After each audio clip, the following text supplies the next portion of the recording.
Ladies and gentlemen, boys and girls, or whatever you identify as, welcome to the show. I'm John Renton with my review of AEW Dynamite from Cardiff, Wales. 4,200 passionate, screaming, frothing fans making this show way better than it would have been in front of an American crowd. UK wrestling fans are a different breed, and I mean that in the most passionate and positive way possible. Honestly, this was a great goddamn crowd. There were moments on this show where I was like, okay, this wouldn't have played well in front of American audiences. I've been to a few AEW shows. I'm going to be at AEW Wrestle Dream in the Tacoma Dome. I'm not going to be at the Dynamite beforehand, because that's way far away from me. Speaking of way far away from me, Cardiff, Wales. I don't think you really can drive there. I mean, you could try, but, you'd really have to be in one of those boat cars, and hopefully a sperm whale wouldn't come and get you, and then you'd see Pinocchio down there. What am I talking about? I don't know. So All In is coming up in just a little bit. My All In predictions will be coming up shortly after this. So, Tony Schiavone's in the ring for the Britt and Mercedes contract signing. They thought it was such a good idea to lead off last week's show with Mercedes, where she'd have had to carry the sad sack of shit and bones and barely any functioning, pumping blood. And I'm not even talking about that song by the No-Nos. We're talking about Mercedes, who, yeah, she looks good, and guess what? That's all she brings to the goddamn table. She brings no passion, no energy. This ain't working. But they booed Mercedes. There were a few CEO chants that got shut down. Britt got a pretty good reaction.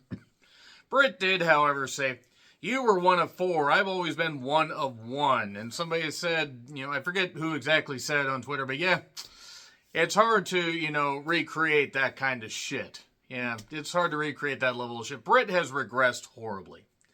Yeah, she got a few decent lines there. People say, oh, she clears Mercedes in the ring. That match, I think, is going to be a disaster. That being said, the crowd was into this. Mercedes cannot talk for shit. I'm sorry. It's fake. It's not even the good kind of heel fake where, oh, you can buy into it. No, it's just fake. Go get a role in Hollywood. Get a meaty role. Get on a meteor and ride up into the goddamn, vastness of space. I don't care. Camille's standing there, and Camille already feels meaningless. I know that they just started this, but Jesus. And Britt talked about, how Mercedes did pave the way, but she's become a shell of what she was. You need to find yourself before All In.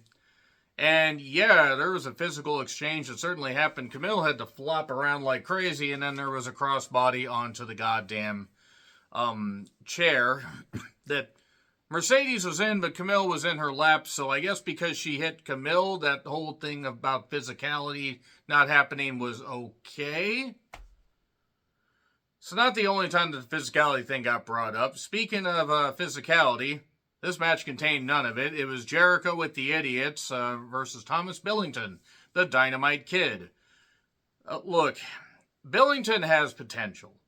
He was very over with the fans, obviously. Jericho cannot go anymore. He can't do anything. He had a codebreaker for the win. And then here's Hook, and then we got more bullshit with Bill, and I'm just going to be perfectly honest. I hope Jericho and his stupid twat insurrection supporting wife end up like Dynamite Kid. Wheelchair bound, unable to function, and drooling on themselves, and I really honestly could hope for nothing but that, because it's what they both deserve. It's what anybody deserves that wants to still support the goddamn piece of shit. So there you are. And you know what piece of shit I'm talking about. Jericho even taking that out of the whole damn thing, Jericho can't go anymore. It's just stupid. Timeless Tony Storm took on Saraya. I wonder if she's going to have anything to say about her, boyfriend or fiance's latest, transphobic outburst. Oh, Saraya can't be transphobic or can't be this. Okay, maybe not. I don't know if she can or can't be.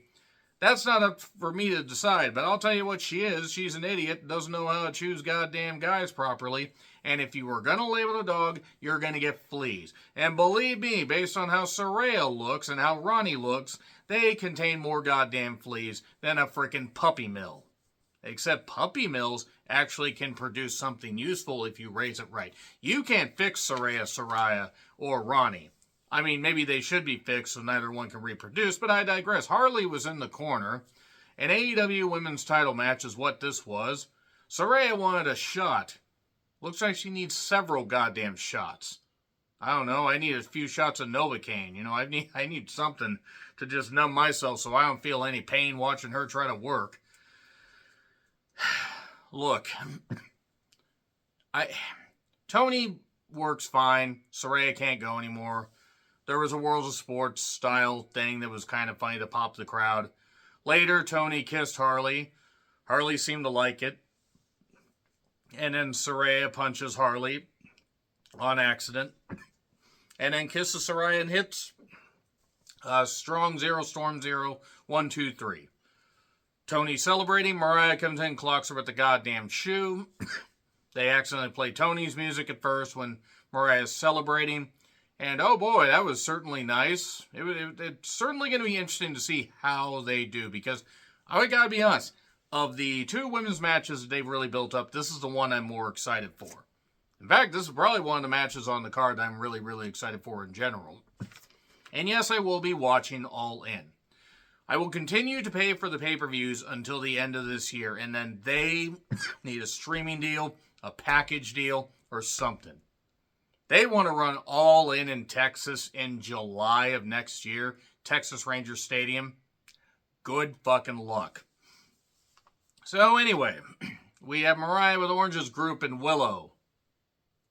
Why do they think I'm going to listen to anything Orange Cassidy says at this point? Mark Briscoe means nothing, and I like Mark Briscoe, but he's the Ring of Honor World Champion, and he's in with all these goofs. So here's Ospreay to a big pop, a major pop, bruv. He got a big old reaction. They were happy to see an Essex boy, whatever that means. I don't know anything about geography in the UK. Is Essex a bad place? Let me know in the comments if you're from the UK. MJF comes out in the U.S. suit riot, and throw back a pint of beer. U.S. suit riot, and I don't even know what the other lyric is. I totally forgot. Cherry Poppin' Daddies. That's kind of a disgusting name for a group. So anyway, this crowd is special. This crowd made this. I gotta be honest, I think the crowd actually helped make this segment go a little bit longer than it needed to, but they were getting some good barbs in. There were bars or whatever the hell. Will talks about some UK show in various venues, and I was lost. I don't know what the fuck he was talking about. I don't know what that show is. Is that show any good? What was the show that he was talking about? But ladies and gentlemen, boys and girls, or whatever you identify as. Oh, I imagine Saraya probably didn't like that. She probably had to get on the phone with Ronnie and say, don't worry. People that are just living their lives can't hurt you. Actually, anybody could hurt that guy because he's a freaking little pencil with a goddamn stupid haircut that doesn't even look like he could actually whip anybody. Anybody. Not even a corpse. A corpse could beat him. So MJF said he came back early because Warner Bros. Discovery Brass and others asked him to. And the word Bellin got mentioned. Google that, kids. And Will talks about how Khan signed him and says, Will, go out there and have a good match or whatever because I can't rely on my world champion. And it's about restoring the feeling. What a feeling. We see people with the feeling, and I don't remember the rest of the words. I think it's from Fame, but I don't know. Flashdance, whatever the fuck. Anyway, so they go back and forth. Everybody loves MJF. And, naturally the crowd boos. He talked about how Max is facts. And, he knocks the fans more. Talks about the Tiger Driver. And facts don't care about feelings. Ospreay fires up again. This is where I thought it went a little bit long. I was like, okay, I'm not saying don't let things breathe, but this whole back and forth thing. But, they're trying to sell this match one last little bit. So MJF got upset when, because Ospreay had been saying, well, it took you 4 years to win them over. It took 4 beats of my music. MJF said, they loved me before you showed up. He let that slip, and that was good. That was actually a good part there. But then talks about Will's family and everything. Talks about how Will's wife, had a kid from another relationship. Or 2 kids. I don't really give a shit. Whatever. Hey, if Will's going to take care of the kid, and they're a happy family, what's the matter? But MJF used this where oh, I had to talk with your wife or whatever. She had a kid, another relationship or whatever. And it's like, but after the conversation I had with your wife, the next kid that she has won't be yours either. Okay, low-hanging fruit, but pretty funny. And then Will says, I know about the no physicality thing. Tony Schiavone, you got Tony Khan in your ear. We're just calling out the fact that Tony Khan is there. Thanks, guys. Basically, he's Tony Khan, or he's Tony Schiavone's puppeteer, with the greatest puppeteering in the history of our sport. Where's the hand? There you go. You can just imagine that. You're welcome. He basically says, how much is the fine? I think it ended up translating to about $127,000 US. So it's worth it. He punches him. We get security involved. Christopher Daniels, who gets a Fallen Angels chant. And then we get a ring shot. And then we get a brain buster. And then the Mach 3 count. So this one's going to be interesting. And then Renee is backstage with Evil Uno, who still works there. And then Hangman lays him out because he wants to be in the Casino Battle Royal and take everything from Swerve. Try as you might, Hangman, you are just not interesting. Claudio took on Okada in a Continental Championship match where, look, this is the most motivated I've seen Okada since he faced Pac. There were holy shit chants at the bell. Hey, Okada actually did something. I know he's not going to be the Okada for New Japan. He doesn't need to be. But if he's not going to act more motivated more often, then I'm going to check out his shit he does. So Claudio was very over. Went to 2 breaks. We got a giant swing. We got big moves. This was a fine match. It was what it was. The crowd made it bigger than it actually was. And it goes to a draw. They should have done more time calls, but nevertheless. Dude, 5 minutes have gone by, 15 minutes left. 10 minutes have gone by, 10 minutes left. 15 minutes have gone by, 5 minutes left. 17 minutes have gone by, 3 minutes left. And then just start doing that. I know it's a different time zone over there across the pond, but you can do this stuff. So then the Elites show up, the Bucks start talking, and I just zoned out because my mute button got stuck. And it's like, oh, I can't unstick it, so I can't hear the douche nozzles talk. Oh, no.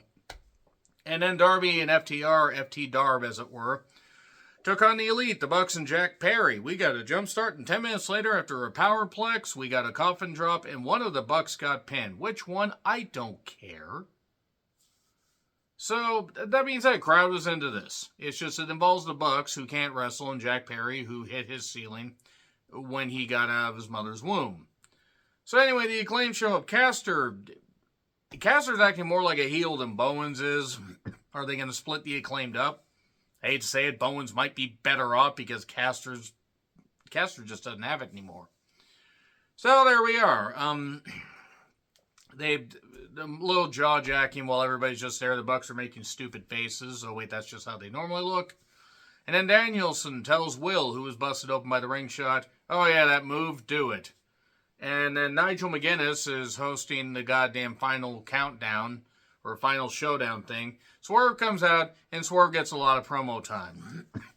Vows violence, vows to beat Brian in front of his family, cripple him if you get that itch to come back. If you're in an independent show in Washington State, hinting at Defy, which I actually think Danielson may do at some point. So if he does, I hope they run a bigger venue so people can actually go to that. But go to Arena Mexico, I'm going to beat you there. If you get the itch at home, I'm going to be there. Ooh, and then Danielson came out, hit the Bukkake knee, and then fired up and basically was just like, I may not have everything that I used to have, but I am still the best wrestler in the world, and can I beat Swerve Strickland? Yes, yes, yes. The crowd was very into this. In fact, the crowd was basically the goddamn story of this whole thing. It's just, outside of that, outside of a couple moments, I mean, I don't care that it was taped. I watch this on delay anyway because I work Tuesdays and Wednesday nights generally. But that being said, the crowd was very into this and into the whole goddamn show. And apparently, according to clips that have floated around, we're very into Collision and very into anything else that they taped. I don't think I'm going to watch Collision, though, because A, that got taped. B, I got a bunch of shit I got to do this weekend. I have 3 movies that I got to watch later today because it's in the wee hours, as the Brits might say, of Thursday morning. Blink Twice, the Crow reboot that they're doing, and also a movie called Strange Darling. I have more movies to talk about, but first, I have to finish this and then do my all-in predictions. Let me know your thoughts in the comments. Like, share, subscribe, Twitter handle in the description. I'm John Ritlin. I'll see you soon.